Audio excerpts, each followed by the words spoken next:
It's Talk Funny, a podcast by Mark Bailey, and other comics from all over.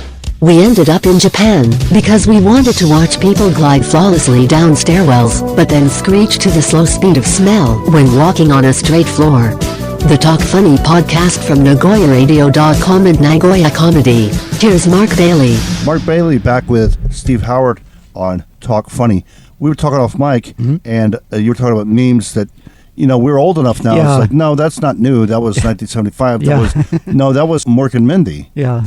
And that meme, you didn't come up with that. Right. And so my son came to me and he said, I guess he would have been 17. And my dog was always sleeping. When I come home, I throw my shirts and everything on the floor. And my dog always sleeps on the shirts and the socks, you know.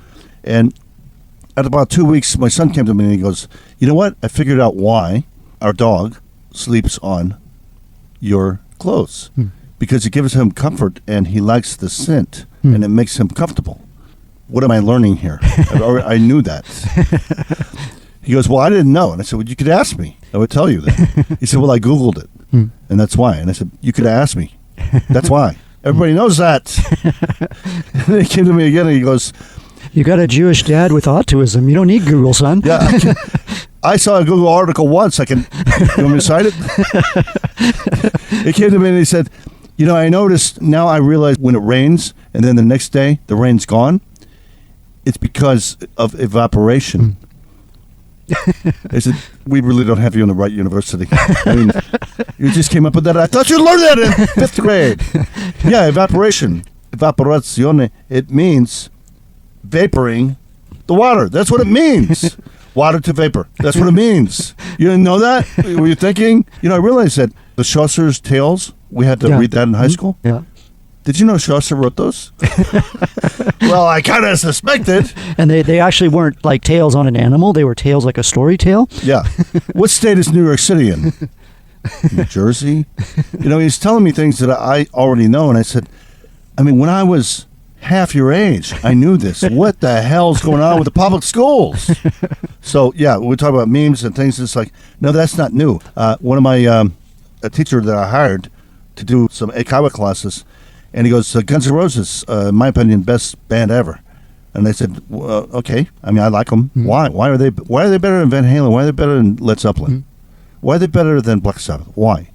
I mean, you could be right, just opinion. He said, well, I mean, look at the songs they wrote. I mean, Live or Let Die. Paul McCartney. Knocking on heaven's door. Knocking on heaven's door. He did say that. Oh, jeez. Hair of the Dog, which is my theme song. Na, na, na, na, na, na, na, na, na, na, now you're messing Too bad with it. Nazareth didn't write that first.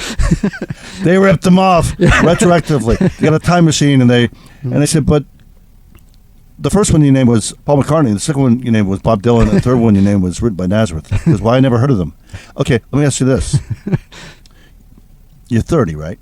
So when John Kennedy, do you agree that he was assassinated? We're not going to get into the conspiracy, but he got killed, right? Yeah. You weren't alive then. You didn't know it. Did it happen then, or did it happen when you heard about it?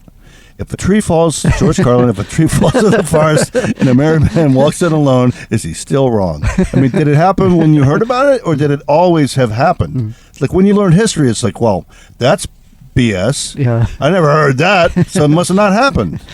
And it's worse if you happen to run into one of the quantum new agers. Well, quantum physics, it could have been in an alternate universe. Maybe it didn't happen. Could have been a wormhole. You know what? Your mom has a wormhole. I was in it last night. That's an old joke, by the way. Yeah, I think Paul McCartney told that joke.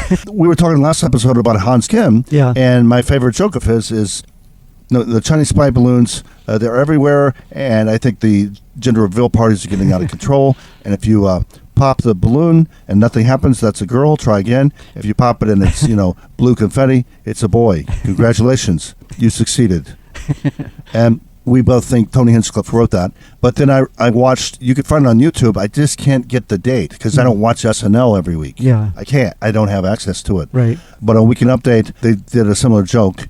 And so I side with Hans Kim. I think Tony Hinchcliffe's the original one. And Hans Kim by The proxy. Hinchcliffe conspiracy theory. Yeah. The Hinchcliffe conspiracy. Yeah.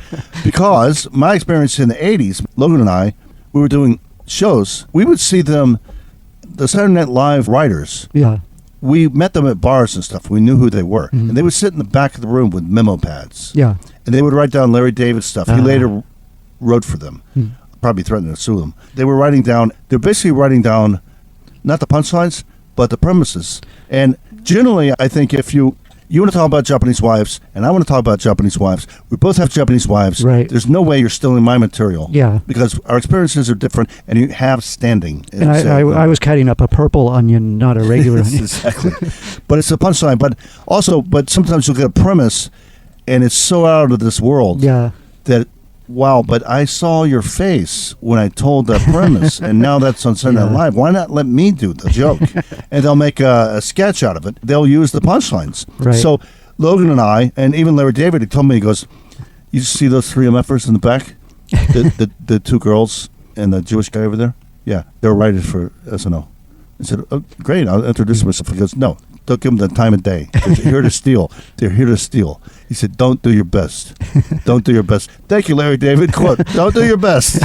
And see that really short Italian guy on the other side? Don't make jokes about him. That's Sammy. Sammy. But yeah, Larry David, best advice he ever gave me to be a comic. Don't do your best tonight. Kind of Anthony Robbins is the opposite. So we knew who they were. We're all giving them the evil eye. And we're like MFer, you know. They're from SNL, so they're getting free drinks. And they're rioting furiously. Yeah. Well, Logan gets up before me, and Logan gets up and he goes, should I do my set, or you just want a copy? Do you have a Xerox machine here?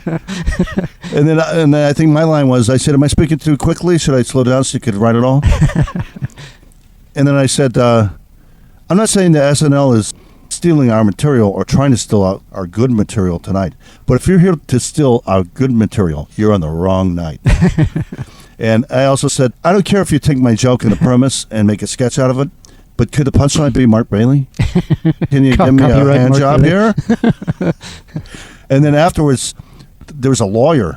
The black guy was a lawyer. He goes, we resent you insinuating that Saturday Night Live. And I said, I never mentioned Saturday Night Live. I said, you three people writing furiously. You see anybody else writing furiously on a memo pad? And it's Friday night. Friday night plagiarism. Saturday Night Live. I know you want to keep your jobs, and the writing rooms are tough, but come on, guys. Jeez. And so I'm sure that the joke they told on Saturday Night Live was stolen. Yeah. Because they think nobody wants to kill Tony. Yeah. He's in L.A. We're in New York. New York is superior. Well, I remember Rogan mentioned that he said the writers for In Living Color got banned from the Comedy Store in L.A. because they were basically doing the same thing. They'd go in, listen to jokes, write them down, and then turn them into a sketch for the show. They were stealing Chris Rock and Dave Chappelle's stuff. Wow. And Dave Chappelle confronted them, and they hired him. Oh, yeah. Well, that's kind of a positive story, I guess. And the same thing with Mad TV. They were also scouting. Yeah. They were also stealing stuff. Oh, What's I his didn't name? know Bobby that. Lee. Uh-huh. Bobby Lee, he was doing comedy at the Comedy Store. And then he saw his entire set list on Mad TV. Oh, jeez. And they had another Asian guy doing his bits in the skit. Okay. It was a Sopranos thing. Oh, okay. You ever see the Sopranos on Mad TV? Yeah, I think so. Sopranos like, oh, Tony. That's always the punchline. Oh, Tony's like, hey, it's spick and span. Let's clean up the Spaniard and the Mexican. It's spick and span. Oh, Tony. That was Bobby Lee's jokes. And he went to them, and then he was on Mad TV. Oh, okay. Huh. People think he was famous because he was on Mad TV. No, they stole his stuff. Wow. And he confronted them, and then he went on. There's a guy, we have time. There's a guy, I don't want to cause a scandal, I won't say his name, but this Japanese guy lives in L.A., and he was going to come to our September show. But he was going to come, and Michelle Malazaki, which was a great show when she came, and she said, he's just a friend of mine, and if you could give him a spot, I'd appreciate it. I Googled him. He's a big deal. Yeah. And Hiroshino is one of his names. He's a big deal on podcasts. Yeah. On all the comedy podcasts. He's been on Rogan. Wow. He's been on Bobby Lee's podcast. He's been on Ari Shaffir's podcast. Yeah. And he has a beef with Bobby Lee. And he's a protege of Russell Peters, as was Michelle Malazaki, and she's doing great for herself. He's apparently a very big deal, and we hope we can get him back here sometime. He had a beef with Bobby Lee. I don't know what it was about. But Russell Peters was on his show, Bobby Lee's podcast. And Russell Peters said, you know this Yoshino guy? He goes, yeah, I got his number, but he doesn't like me. He goes, no, he's a nice guy. He doesn't hate anybody. And he goes, I guarantee, Bobby Lee said, I guarantee if you call him, could have been set up, I don't know, but it was funny. He said, if you call him, he's going to say stuff that we can't even air.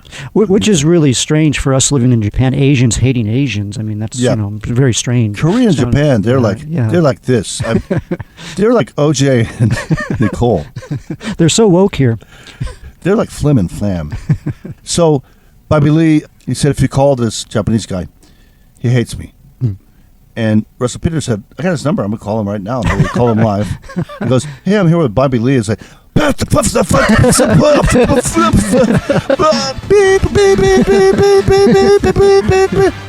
like, damn, he hates you. Because I think Russell Peters said, why didn't you ever have that guy on? He goes, well, he hates me. I don't think he hates you. He called him that. Russell Peters, he's kind of NAACP for Asians. Right? He's trying to promote all the Asians. Maybe he needs a mentor to mentor him on when not to, stir the pot when two Asians hate each other. Yeah, don't get in the middle of that. Mark Bailey, Steve Howard, Talk Funny.